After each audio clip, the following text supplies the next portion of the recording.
Breaking news, a suspected drunk driver is in jail after smashing into a Springfield home early this morning. The crash happened in the 2400 block of South National between Sunset and Seminole just after 2:30 this morning. KY3's Dustin Hodges joins us live from the scene. And Dustin, was anybody hurt in this accident?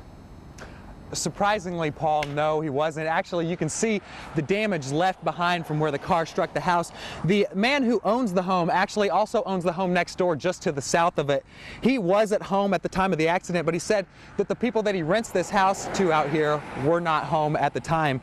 Now, as you can see from the pictures of the vehicle, there was some very serious damage to it. The front end almost completely smashed in. Now, the man that lives next door that owns the house says he woke up about 2:30 this morning to a real loud crash that he said sounded like thunder. He looked out the front window of his house and there was a car in his yard with its flashers turned on. He went outside and confronted the young man that was in the car. He said he tapped on the windshield. The man just looked up at him. The homeowner here was just shocked that he didn't have serious injuries. Anytime you can lose your front engine and everything else and still walk out and smile about it without a scratch on you, you either got an angel or you're drunk. I don't think he had an angel. Now, the homeowner did contact his renters this morning, so they are aware of the incident. The man driving the car was arrested on suspicion of drunk driving, but as we said, sustained no injuries. Maria? Dustin, I noticed a for sale sign out in front of that house, so it sounds like this driver could potentially be paying a bill to fix that damage. I'm sure that the homeowner said that will be between the driver and his insurance company as far as fixing the damage here. But yes, the homeowner is trying to sell the house, so we'll just see if what this does to that, Maria. All right, Dustin Hodges live from the scene there this morning. A car into a house in Springfield. Thanks, Dustin. And if you or someone you know is planning on picking your kid up from school, make sure you let the school know who's picking them up, what they look like, and what kind of car they drive. These goggles right here represent a blood alcohol content of 0.25 or 3 times the legal limit. Let's see how I do.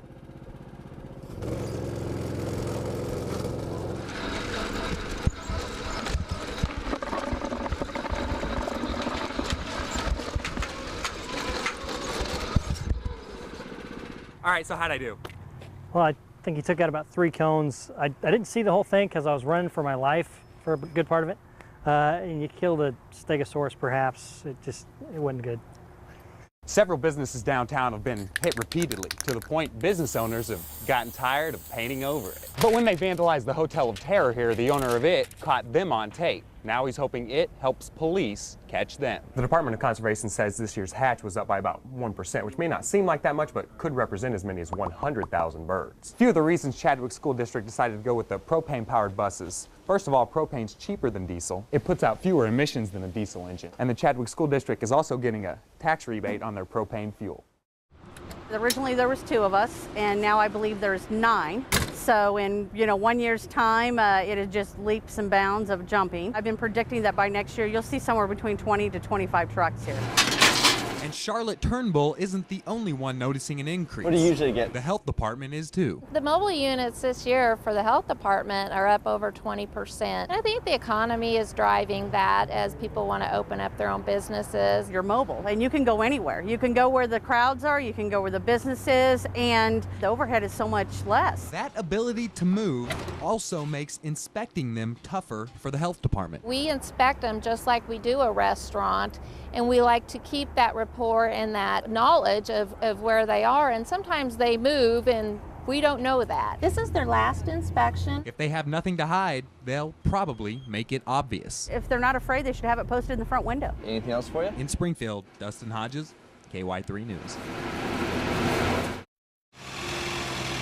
It looked like a desert for a long time. Once they got the main debris cleaned up and a lot of the houses torn down, it just looked vacant. But then now, especially on the edges and stuff, the houses that were just partially damaged, you see them almost completely done. And then you see all these new houses, completely new houses being built up. Something Doug Keeney thought seemed almost impossible 6 months ago. It's just unbelievable how quick things have happened, I think it's going to take some more time. It's going to take a lot of work. 2 things the people of Joplin are donating plenty of. I have so many different volunteers come by and dig through the debris, down on their hands and knees, right out in the middle of the dirt. And though they've got plenty of help, they know it's going to take a lot more time. You don't build something like this back in 6 months. It's going to take 3 years. Another 6 months, I think we'll see even more difference. But one way or another, they all agree Joplin will rebuild. Oh yes, oh yeah, no doubt. I know it's going to happen. The people is making it happen.